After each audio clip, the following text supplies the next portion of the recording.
Hello everyone. My name is Romesh and today I'm going to talk about two important books on organization.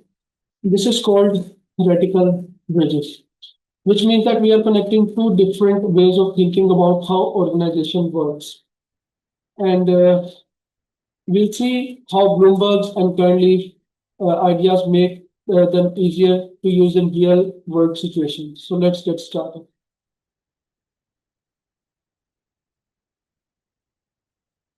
Uh, First, what is the big question? Both Cunliffe and Bloomberg ask the same question. How do we really understand organization? But they answer it differently. Cunliffe says stop and think. Nothing is simple. Even organization is complicated and full of hidden power games. Bloomberg says you are right, but let me give you four simple tools to understand complexity. Think of it like Cunliffe is a doctor and who says your organization has a problem. Bloomberg is a doctor who gives you the checklist to diagnose what those problems are. And today we are connecting these two ideas. We'll see how Cunliffe wakes you up to the real world and how Bloomberg's give you tool to work in real world, in that real world. Here comes the different perspective. Here's Cunliffe's first big idea is that when you look to an organization, what do you see? What you see depends on how you are looking at it. It is like that if a manager looks at bank, they might see insufficiency. If customers look at same bank, they might see poor service. Both are looking same bank, but they see different things. So, if I talk about a real example from our culture, a textile factory in Lahore, there is a textile factory in Lahore. The factory owner looks at worker standing around and sees lazy employees. A worker sees the same scene and say, there is no raw material delivered today, so we cannot work. Same situation, different eyes. Cunliffe says, be honest about this. Recognize that your way of looking at organization comes from your perspective. You are not discovering the truth. You are creating an interpretation based on what you believe. This is important because it means that no one right way to run an organization. There are many ways to see it and understand it. Same like a contingency theory. Next is Bloomberg's four pillars of glasses. So these are the pillars you can see through the glasses of different angles. So he gives you four glasses, four different lenses to wear and when look to where and when to look the organization. So the first one is business glasses. You look for efficiency in or is it an organization running smoothly? Are resources used well? This is like asking, is the machine working properly? The second one is people glasses. You are you look for happiness. You are employees engaged? Do you have interesting work? This is like asking, are the people happy? The next one is power glasses. You look at who has control. You make decisions. Whose voice matters. This is like asking who's win the power game. The next one is you look at the culture glasses. So you look at shared stories and meanings. When do people believe about this organization? This is like asking what the organization DNA is. So Bloomberg's genius is that they put on each pair of glasses one at a time. See what each one reveals. You will understand that organization much better. The next one is the power game. The power game are real. Caroline, second big idea.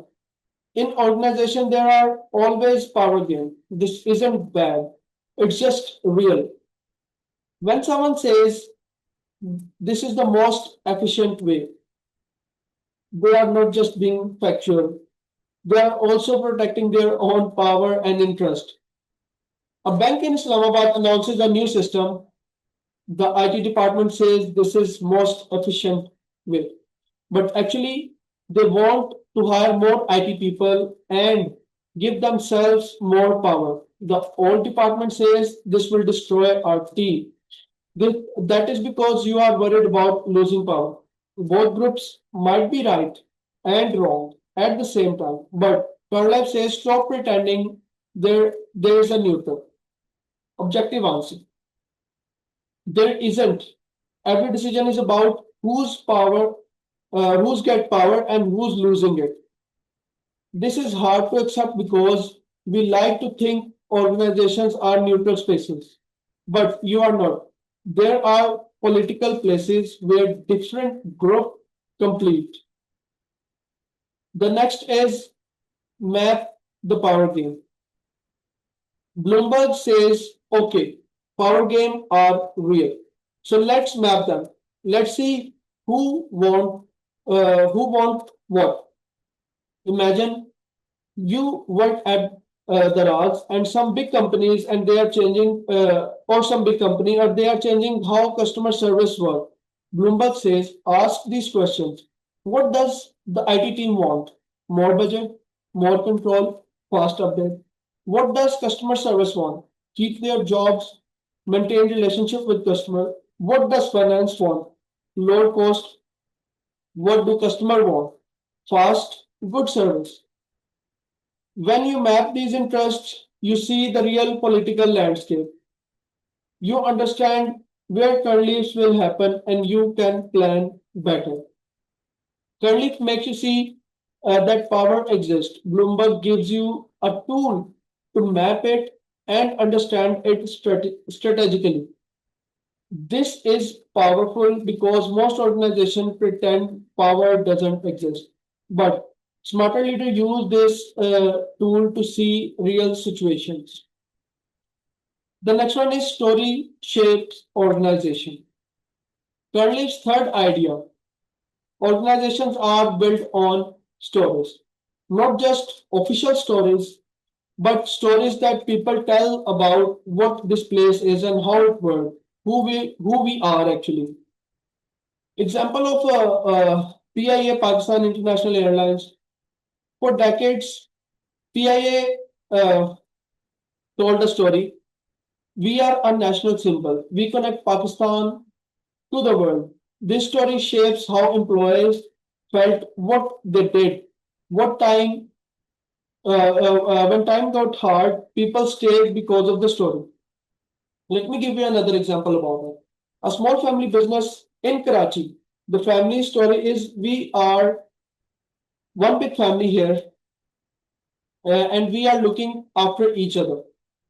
This story means people work hard even when salary is low because they believe in the family story. But here's the thing, different groups tell different stories. The owner tells one, the workers might tell different story. Both are true in the same way, but they are telling the different story in a different way. Life says that understand the organization runs on story, not just rules. Stories shape you how people behave and what they think is possible. Next one is analyze the culture. Bloomberg says, okay, so organization stories matter. Let me give you the tool to understand them. Here, he used something called culture analysis. This means you look at what's the main story about this organization, what symbol represents this, the logo, the official style, the way people dress, what rituals happen means how meeting works, how people celebrate, what do people really believes is important. So let us compare. two banks of Pakistan here. The bank A has a culture story of we are here to help people. Office walls have photos of customers who get loans, staff dressed casually, meetings are informal. The story shapes everything. They prioritize customer satisfaction and over profit sometimes. But there is a bank B on the other side. Bank B has a cultural story of we are a serious professional organization. Formal dresses, formal meetings, formal communication, everything supports that story.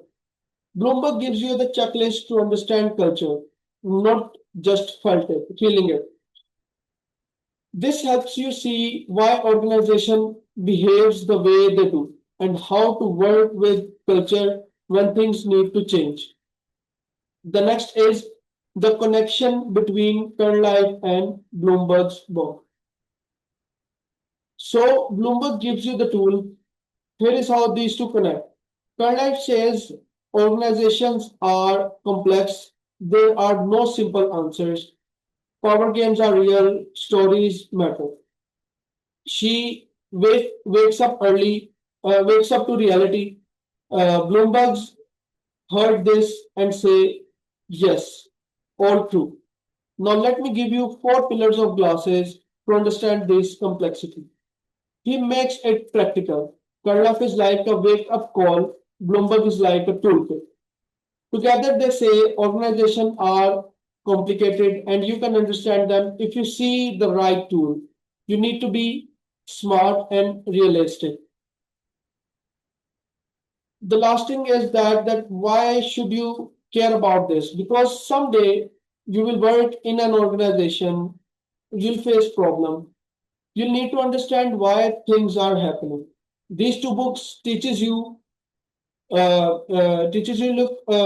with the open eyes. Use multiple tools. Do not accept simple answers, but also you can understand organization if you are smart and systematic.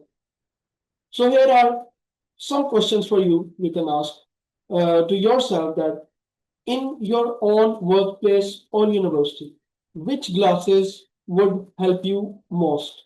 This is the first question. The second one is what is the hidden power game where you work? The last one is what story does your organization tells about itself? These are the three questions. You can go back and listen to them again and try to answer those for yourself. Thanks for listening.